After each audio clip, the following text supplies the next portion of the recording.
Tuesday night, 9:47 p.m. The lights flicker once, twice, then everything goes black. You reach for your phone, no signal. You walk to the bathroom out of habit, turn the faucet, and the water sputters out brown for about 3 seconds before it stops completely.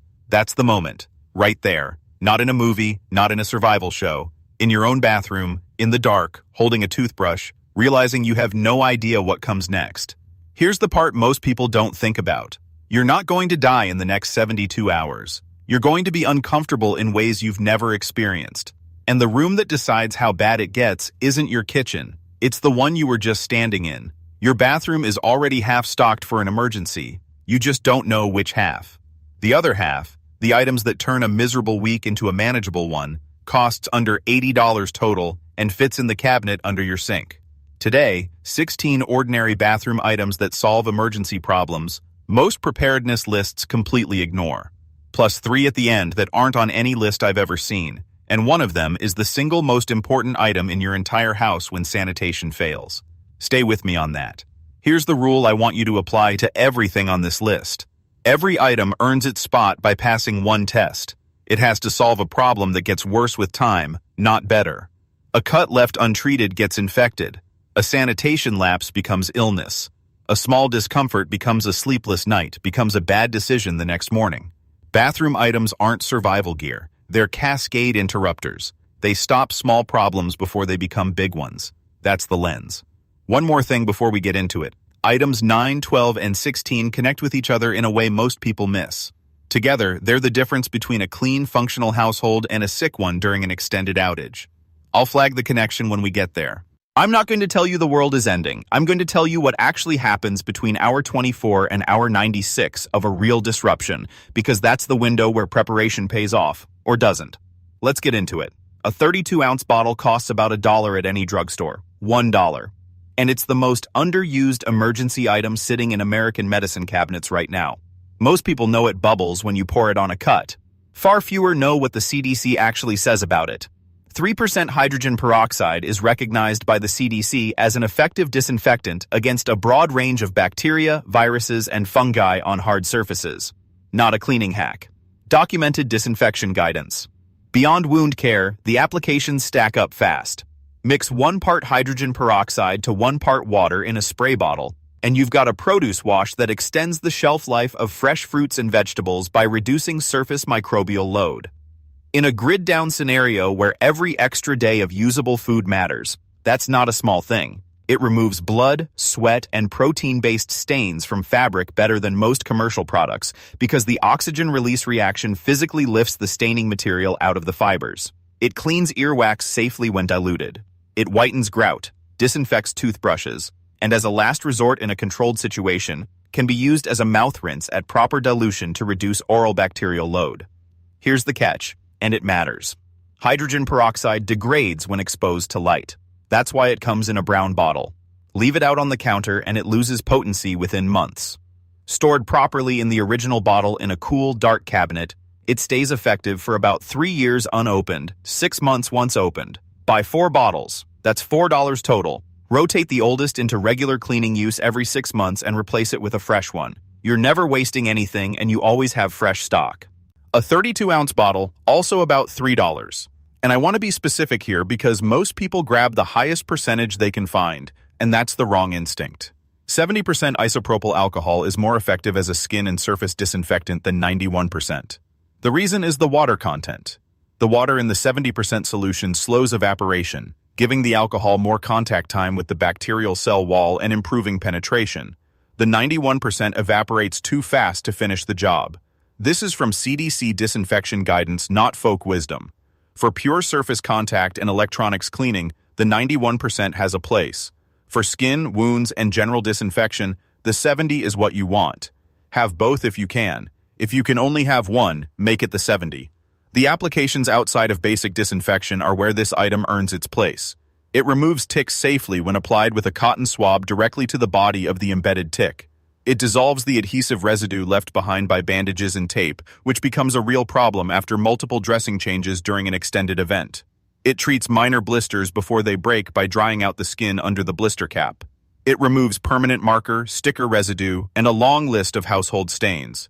In a controlled outdoor setting with proper ventilation, it's an effective fire accelerant for getting damp tinder going. I'm not recommending that as a primary technique. I'm noting it as a documented application. 1 bottle of each concentration, $6 total. Done. A bag of 300 cotton balls costs about $2. They're so cheap and so light that almost nobody thinks of them as a prep item. That's exactly why they belong on this list. Cotton balls are an applicator, a filter, a wound dressing, a fire starter base, and 100 other small things you don't notice until you don't have one. Need to apply that hydrogen peroxide we just talked about? Cotton ball. Need to filter visible particulates out of questionable water before purification? Cotton ball stuffed into the neck of a funnel. Need to absorb blood from a minor wound while you find proper supplies? Cotton ball held with pressure. Here's where it gets more interesting, and this is going to come back at item 4. Take a cotton ball. Press it into petroleum jelly until the fibers are fully saturated all the way through. Not surface coated, saturated. That cotton ball will burn for 4 to 5 minutes with a strong, wind-resistant flame. That's enough time to get kindling going even in damp conditions. The materials cost about 3 cents per fire starter. Commercial versions of the same thing sell for $1.50 each. Keep 2 bags, $4. Store them in a zip-top bag inside the cabinet to keep them from absorbing humidity, which kills their absorbency over time. A standard 13-ounce tub costs about $4 and lasts most households well over a year of normal use. The basics. It prevents chapped skin, treats minor burns by keeping the wound covered and moist, lubricates stuck hinges and zippers, conditions leather, and protects metal tools from rust when applied in a thin layer. All of that is the obvious surface of what this item does. The application most people miss is the one I just mentioned. Combined with a cotton ball, fully saturated, it becomes one of the most effective improvised fire starters that exists. 4 to 5 minutes of steady burn time. Wind-resistant. Works on the first strike with a ferro rod or a single match.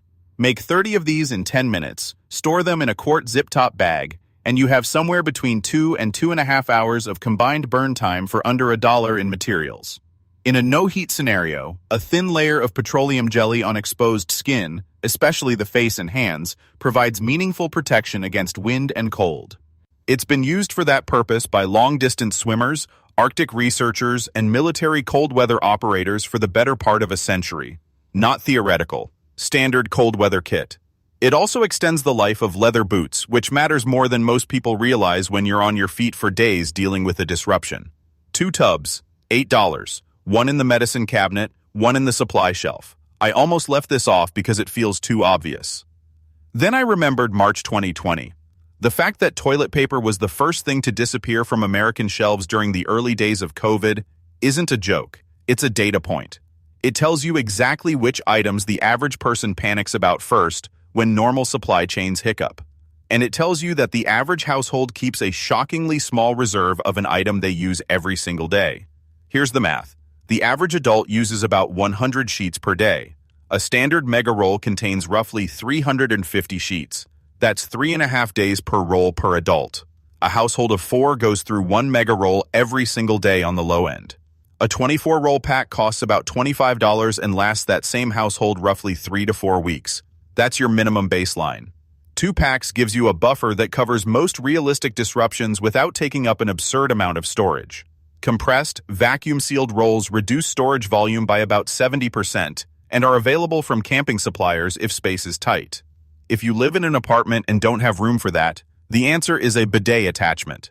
A basic non-electric bidet costs $25 to $40, installs in about 10 minutes with no tools beyond an adjustable wrench, and dramatically reduces the toilet paper you need. It's the single highest ROI bathroom upgrade for preparedness, and it pays for itself in normal use within months. Stop.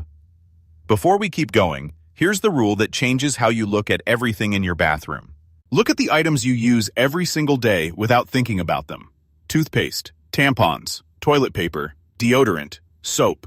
These are the items that disappear from store shelves in the first 6 hours of any real disruption. They went first during COVID. They went first during every regional hurricane I can document going back 20 years. The reason is simple. They're invisible to you until they're gone. You don't track them. You don't notice the quantity dropping. You just grab one when you need it, and one day you reach and there isn't one. Your job, as someone who watched this video, is to see those items before they're gone. Not to hoard, to see them. The rest of this list trains your eyes. Let's keep going. A bulk pack of 800 wipes costs about $20. And in an extended disruption, this is probably the highest utility hygiene item you can own that doesn't require water. Here's the reality of an outage that goes longer than 48 hours. You stop being able to shower. Hand washing becomes a calculation, not a habit. Children, especially small ones, get dirty in ways that escalate fast. Surfaces in your home build up bacterial load that nobody is wiping down because everybody is dealing with bigger problems. A pack of unscented baby wipes solves a remarkable percentage of those problems. A full-body wipe down using 6 to 8 wipes provides genuine hygiene benefit. Not a substitute for a shower, but enough to prevent skin infections, reduce odor that affects morale, and maintain the sense of cleanliness that keeps people functional.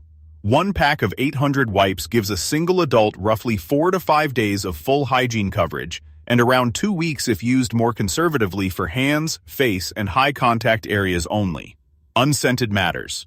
Fragranced wipes can irritate skin during extended use and can mask the smell of contamination on surfaces, which is exactly the opposite of what you want. The CDC notes that unscented baby wipes are also gentle enough for use on minor wounds when nothing else is available, though they shouldn't replace proper wound irrigation when proper supplies exist. 2 bulk packs. $40. Stored in a cool, dry location, sealed wipes stay viable for 2 to 3 years. A 4-pack of basic bar soap costs about $5. A 4-pack of basic liquid hand soap costs about the same. The difference between them in a preparedness context is enormous. Bar soap has effectively no shelf life under normal storage conditions. Well-made bar soap, especially the harder, low-glycerin formulations, can sit in a cabinet for 5 to 10 years without meaningful degradation.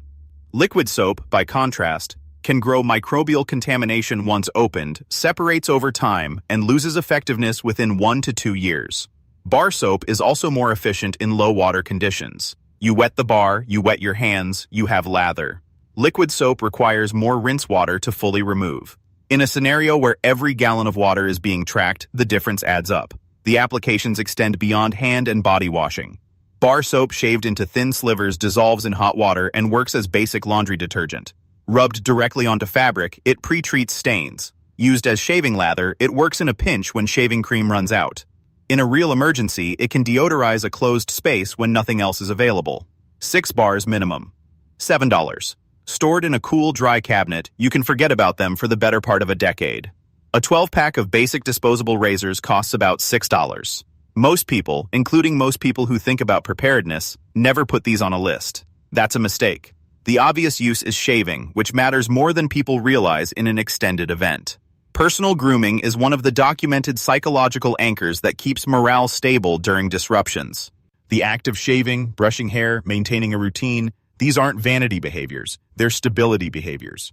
FEMA's post-Katrina interview data specifically identified the loss of personal grooming as a predictor of declining mental health among displaced residents. Beyond shaving, a disposable razor is a precision cutting tool. The blade is sterile out of the package, sharp enough for fine work, and small enough to handle with control. It removes splinters that have broken the skin. It cuts medical tape to size. It opens difficult packaging without the bulk of a knife. It scores cardboard for emergency shelter modifications. The blades themselves can be removed and used as backup small blades, though I'd treat that as a last resort. The point of having 12 of them is that you don't have to. 1 12-pack. $6. Stored anywhere dry, indefinite shelf life. This is the item I flagged at the beginning. Most preparedness lists either skip it entirely or mention it once with no real context. Both approaches are wrong, and the reason is what this item actually does in an emergency beyond its primary purpose. A standard sanitary pad is essentially a sterile, individually packaged, highly absorbent wound dressing. The construction, absorbent core, non-stick top layer, adhesive backing, is functionally identical to commercial wound pads that cost 5 to 10 times as much per unit.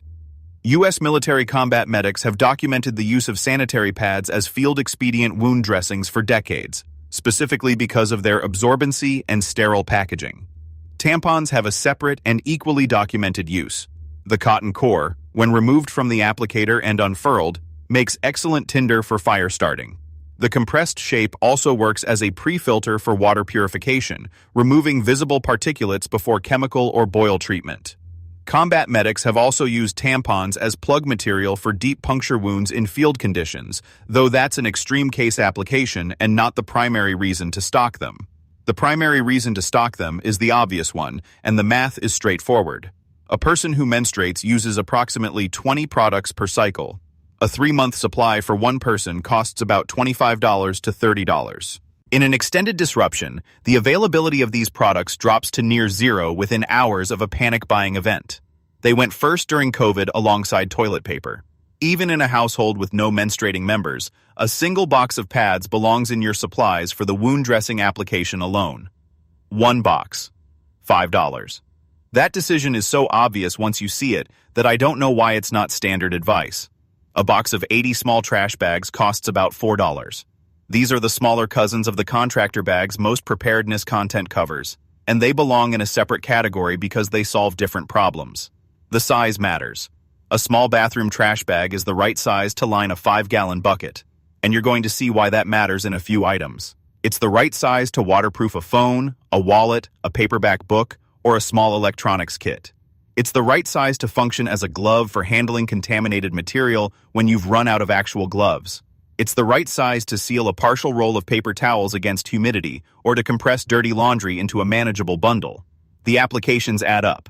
Improvised ice pack, fill with ice and seal. Improvised water carrier for short distances, fill and double bag. Vomit containment in a sick room. Diaper containment when you're past the point of normal disposal. None of these uses are dramatic.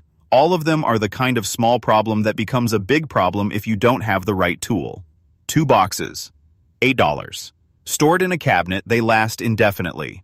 We're at item 10. 6 left. Before we get to them, here's the part nobody films a video about. In an extended emergency, the thing that breaks people first isn't fear. It isn't hunger. It's embarrassment. Not being able to clean yourself. Not being able to handle a basic biological need with dignity. Not being able to look at your reflection in the morning without flinching at what you see. This sounds trivial. It isn't. FEMA's post-disaster interview data, going back through Katrina, Sandy, and multiple wildfire events, consistently identifies the loss of personal hygiene routines as one of the top 3 reported psychological stressors among displaced residents. In some studies, it ranked above food scarcity, above information uncertainty, above almost everything except family separation. The bathroom isn't a vanity room, it's a dignity room. And dignity is the thing that keeps you making good decisions on day 4 when everyone else around you is starting to make bad ones. The next 6 items protect that. Stay with me. A 10-pack of basic toothbrushes costs about $5. A 1-pound box of baking soda costs about $1. Together, $6. And they prevent a category of emergency that almost nobody plans for. Dental infections are not minor. An untreated tooth infection can escalate to a systemic bloodstream infection within days. Before modern dentistry, dental sepsis was a leading cause of death in adults. In a grid-down scenario with no access to emergency dental care, the basic act of brushing your teeth twice a day is one of the highest return preventive measures you can take. Baking soda combined with a small amount of water makes a functional toothpaste substitute. It's mildly abrasive, raises oral pH to inhibit bacterial growth, and removes surface debris effectively. It's not as comfortable as commercial toothpaste, but it works, and it stores indefinitely. The 10-pack of toothbrushes serves a secondary purpose. In an extended disruption, you may be hosting family members, neighbors, or strangers in your home. A spare toothbrush is a small kindness that maintains the social fabric you'll need over a longer event. The same logic applies to all hygiene items. Having enough for yourself is preparedness. Having enough to share is community resilience. 1 10-pack, 1 box of baking soda. $6. Done. A 4-pound bag costs about $5. This is the second item in the 9-12-16 system I mentioned at the beginning, and the reason it belongs in this category is documented in basic wound care literature. Epsom salt, technically magnesium sulfate, has been used for soaking wounds, drawing out splinters, and reducing minor inflammation for over a century. A warm Epsom salt soak draws moisture and debris out of the surrounding tissue through basic osmotic pressure. For a deep splinter that won't come out with tweezers, a 15-minute soak in a strong Epsom salt solution will often bring it to the surface where it can be removed cleanly. For minor wounds that need irrigation, but where sterile saline isn't available, a properly mixed Epsom salt solution provides a reasonable substitute. For sore muscles after a day of physical labor, which is exactly what extended emergencies involve, a foot soak reduces inflammation and pain enough to keep you functional the next day. That last application matters more than it sounds. When you're hauling water, clearing debris, or doing any of the manual work that comes with a real disruption, being able to recover overnight is the difference between a productive day 3 and a wasted one. It also has a documented use as a mild laxative when taken internally at proper dosage, which addresses one of the more uncomfortable medical issues that comes with the diet changes of an extended emergency. I would not recommend that application without reading the label carefully and following the dosing instructions. 1 4-pound bag, $5. Stored dry, indefinite shelf life. A box of 100 nitrile gloves costs about $10. Notice I said nitrile, not latex. The distinction matters. Latex allergies affect roughly 4% of the general population and up to 17% of healthcare workers. In a stressed environment where you're handling first aid for family members, neighbors, or yourself, latex is a category of risk you don't need. Nitrile is more puncture-resistant, doesn't trigger latex allergies, and holds up better against chemical exposure. The cost difference is minimal. The applications in an extended emergency are wider than most people think. Wound care without contaminating the wound or yourself. Food handling when you can't wash your hands properly. Cleaning bodily fluids in a sick room. And this matters enormously because gastrointestinal illness is one of the most common medical events during an extended sanitation disruption. Handling chemicals for cleaning, water treatment, or fuel transfer. Mechanical work on a vehicle or generator without getting grease and contaminants into existing cuts or scrapes. A single box of 100 gloves provides 50 pairs of usable protection. For a household of 4, that's enough for roughly 2 weeks of careful use during an active event. 2 boxes is the realistic minimum. $20. 1 box in the bathroom medicine cabinet, 1 box in the main supply shelf. A 50-count pack of assorted safety pins costs about $3. A basic travel sewing kit with needles, thread in multiple colors, and a few buttons costs another $4. Together, $7, and they handle a category of small repairs that becomes critical over an extended event. Clothing tears, buttons fall off, backpack straps fail, sleeping bag zippers break, bootlaces snap. None of these are emergencies in isolation. All of them become problems on day 5 when you're cold, tired, and the failure of one piece of gear cascades into a larger failure. Safety pins specifically were standard issue in Second World War field kits for exactly this reason. Military kit designers in the 1940s went through rigorous weight and utility analysis, and safety pins made the cut every time because they solved more small problems per gram than almost any other item. Pin a torn jacket closed, secure a loose bandage when medical tape runs out, repair a broken zipper pull temporarily. Pin small items to the inside of a coat so they don't get lost. Improvise a fish hook from a bent large pin in an extreme scenario. The sewing kit handles the repairs the safety pins can't manage. A basic knowledge of how to thread a needle and run a simple stitch is enough to handle 90% of clothing emergencies.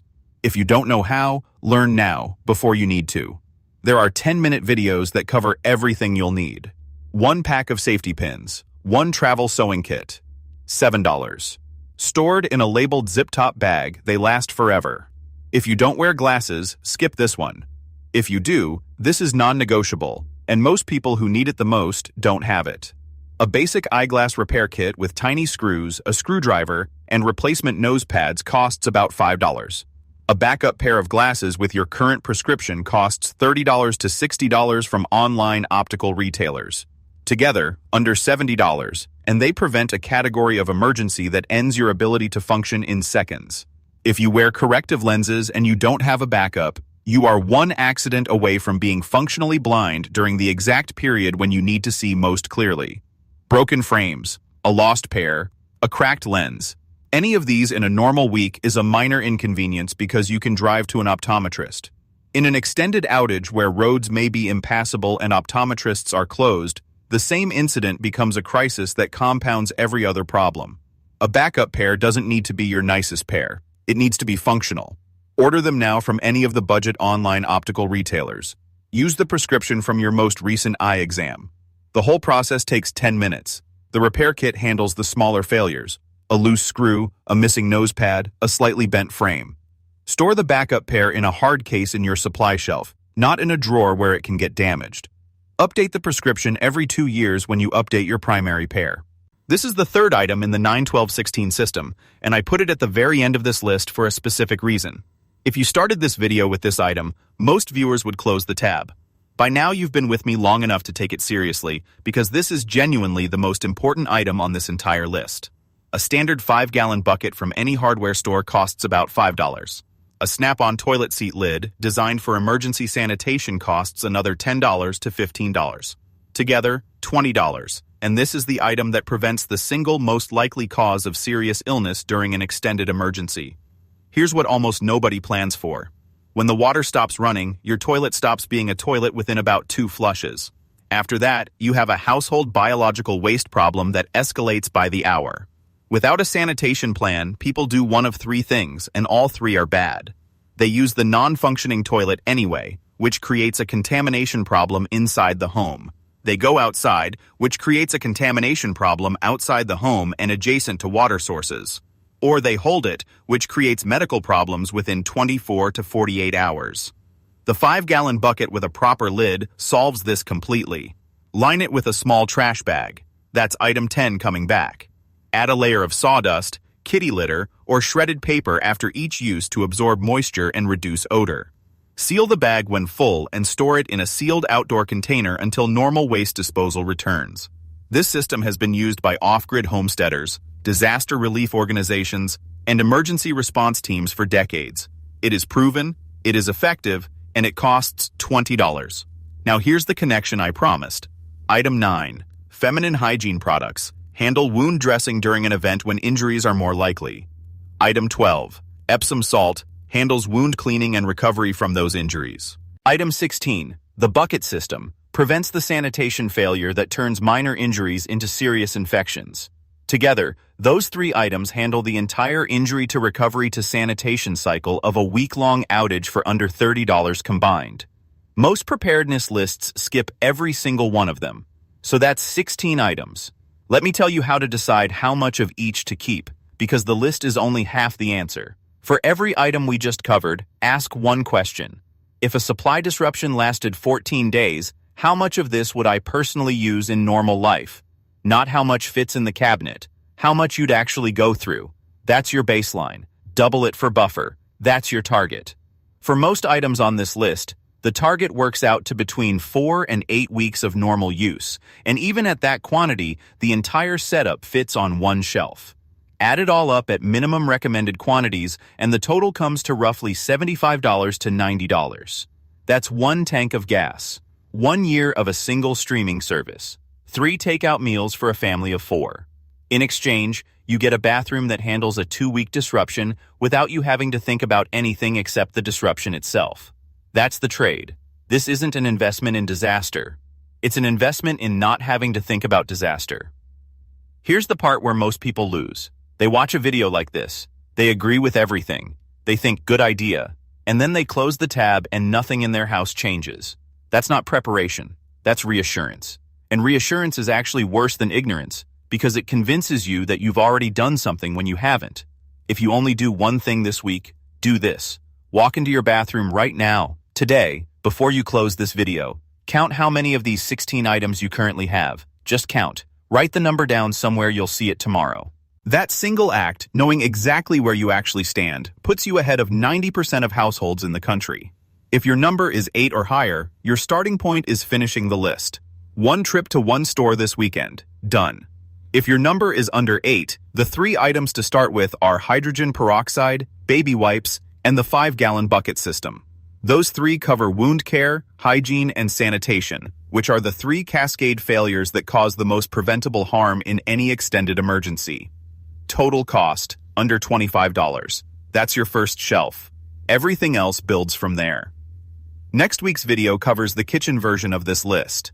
10 items in your pantry right now that solve more emergency problems than most dedicated survival food, and one of them is something you probably threw out the last time you cleaned the cabinet.